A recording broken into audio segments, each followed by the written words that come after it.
#exclusive. Explosive online ad campaign targets Greens in marginal seat, raising national security concerns. A controversial Facebook advertisement targeting the Greens in the ultramarginal Melbourne electorate of Macnamara is igniting a firestorm of debate, with accusations of inflammatory rhetoric and misrepresentations of the party's stance on national security.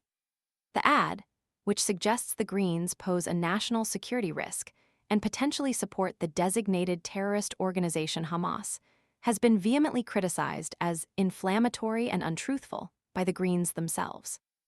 This isn't just any online campaign. It's a coordinated effort spearheaded by two prominent former Labour MPs, Michael Danby and Tony Lupton, both staunch supporters of Israel. Operating under the guise of a community-led initiative, their campaign is explicitly urging voters in Macnamara to preference the Liberal Party over the Greens. This strategic move aims to significantly impact the final election outcome in this fiercely contested seat. The stakes couldn't be higher. The last federal election saw Labour, the Liberals, and the Greens separated by a mere few hundred primary votes. A similar scenario in the upcoming 2025 election underscores the pivotal role of preference distribution. With the community's vote holding the balance of power, the implications of this ad campaign are far-reaching and potentially election-deciding. The involvement of Danby and Lupton adds another layer of complexity.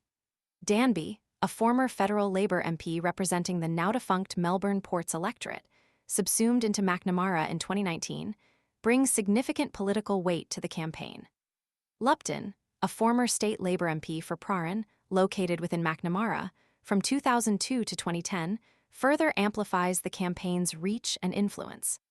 His recent independent run in the 2025 Prahran by-election, where he garnered 12.7% of the primary vote and encouraged his supporters to preference the Liberals over the Greens, demonstrates his strategic alignment.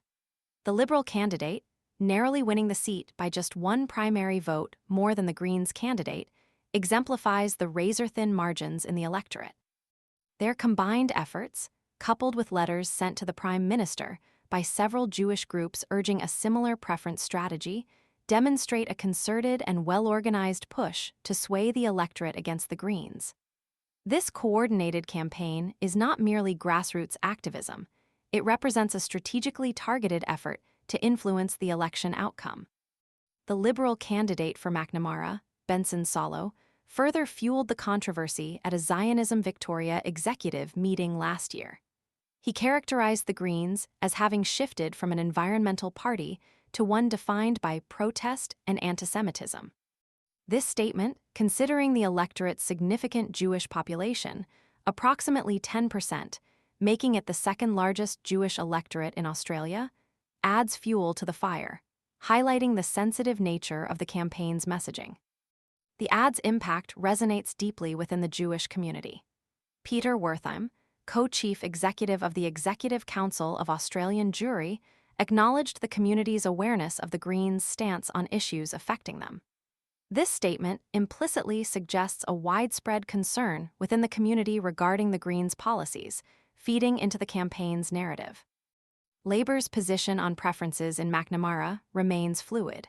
While a final decision is pending, sources previously indicated a likely open-ticket approach, avoiding explicit preference directions to voters.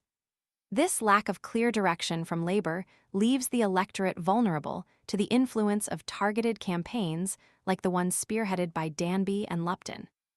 The absence of a unified Labour preference strategy could be strategically exploited by this campaign, driving voters towards the Liberal Party. The situation is further complicated by the extremely close margins in the previous election. The few hundred votes separating the three major parties underscore the high stakes involved. Every vote and every preference will be meticulously scrutinized. This makes the timing and messaging of this ad campaign all the more significant. Its capacity to influence voter preference distribution and ultimately determine the outcome of the election in Macnamara is undeniable.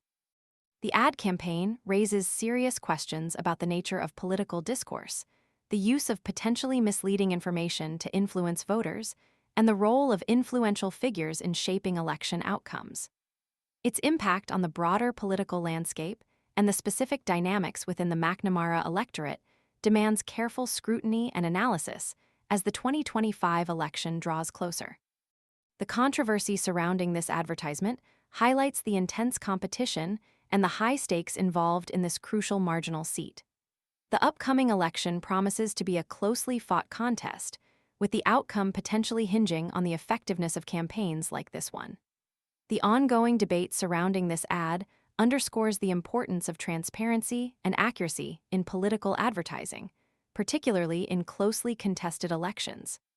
The actions of Danby and Lupton, and the response from the Greens and other stakeholders, will undoubtedly shape the narrative leading up to the 2025 federal election.